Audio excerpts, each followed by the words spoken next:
पण महिला अध्यक्षा सीमाताई सोन्याप्रमाणे मोहन भाऊ माळी या ठिकाणी उपस्थित असलेले संजय अप्पा खंदारे, जितेंद्री वळवी, आमचे वाजिदबाई अमृतकर अप्पा, डॉक्टर भंडारचे नगराध्यक्षाचे उमेदवार हाजी मकसूद खाटेंद्रजी बाविस्कर, त्याचप्रमाणे यशवंतजी ठाकरे या ठिकाणी पवार, आमचे विजय भाऊ पाटील, त्याचप्रमाणे शोएब खाटी,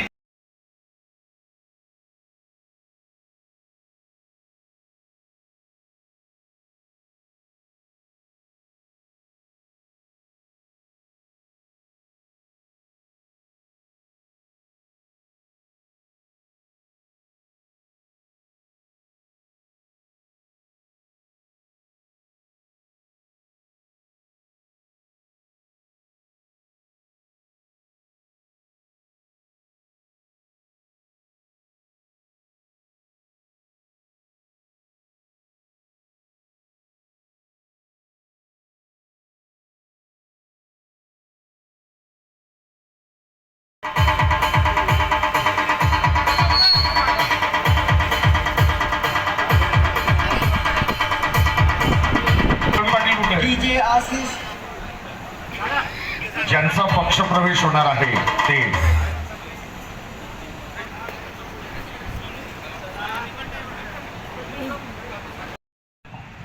कदाचित मी सांगितलं असतं, परंतु वहिनींच्या पुढं दादाच्या पश्चात हे सांगणं मला बरं वाटलं नाही. मी जबाबदारी स्वीकारली. विधानसभेचं अधिवेशन असल्यामुळं मी 10-15 दिवस येऊ शकलो नाही. नंतर मी एकदा सलामी देऊन गेलो. सलामी म्हणजे कुस्ती म्हणजे सलामी असते. आणि येऊन मी आढावा घेतला, अधिकाऱ्यांच्या ओळखी केल्या आणि मी त्याच दिवशी आपले अध्यक्ष अभिजित मोरेंना सांगितलं होतं मी पुन्हा 30 तारखेला येईल, दिवसभर येईल आणि पहिला मी राष्ट्रवादी काँग्रेस पक्षाचा मेळावा घेईन आणि बाकीच्या इतर कामाकडे मी लक्ष देईन. त्याप्रमाणे हे वचनपूर्ती करण्यासाठी मी आज आपल्या मेळाव्याच्या निमित्ताने उपस्थित आहे.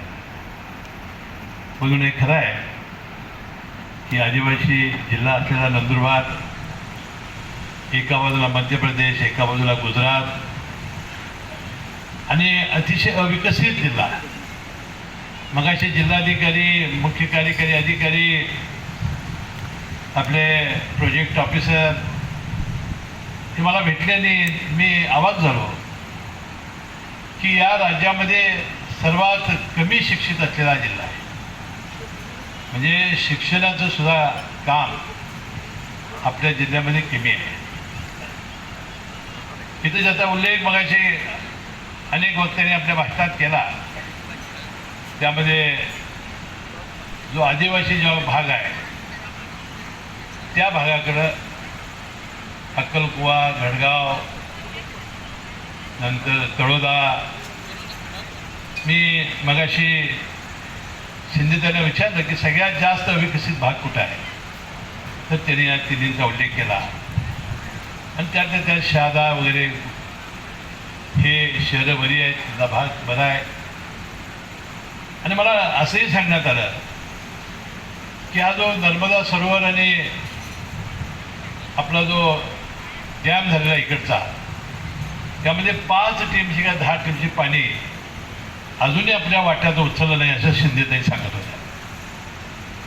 वास्तविक तात्काळ या कामामध्ये मी लक्ष घालेन. या विभागाचे मंत्री आहेत तुमचेच उत्तर महाराष्ट्राचे गिरीश महाजन साहेब, तेही पालकमंत्री होते काही दिवस आपल्या जिल्ह्याचे, त्यांना याची पूर्ण माहिती आहे. आणि मी ताबडतोबीनं हे पाणी कसं उचलता येईल आणि आपल्या या जमिनीला कसं देता येईल याचा बारकाईनं मी अभ्यास करेन. पिण्याच्या पाण्याच्या ज्या समस्या आता निर्माण झालेल्या आहेत, अनेक टँकर सुरू झालेले आहेत, तिकडं सुद्धा लक्ष देणं आणि ज्या अपेक्षा तुमच्या राष्ट्रवादी काँग्रेस पक्षाच्या आहेत किंवा आपला राष्ट्रवादीचा पालकमंत्री असल्यामुळं आपल्याला निधी मिळाला पाहिजे.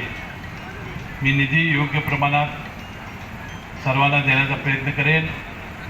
आज राज्यामध्ये युतीची सत्ता आहे. आपण भारतीय जनता पक्ष आणि शिंदे गट हे तिघांचं राज्य आहे. जरूर निवडणुकीमध्ये मतभेद होतात, प्रत्येकाला पक्ष विस्तारण्याचा अधिकार आहे.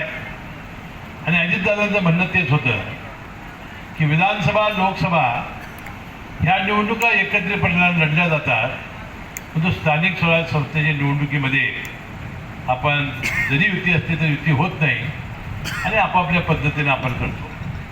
जसा भारतीय जनता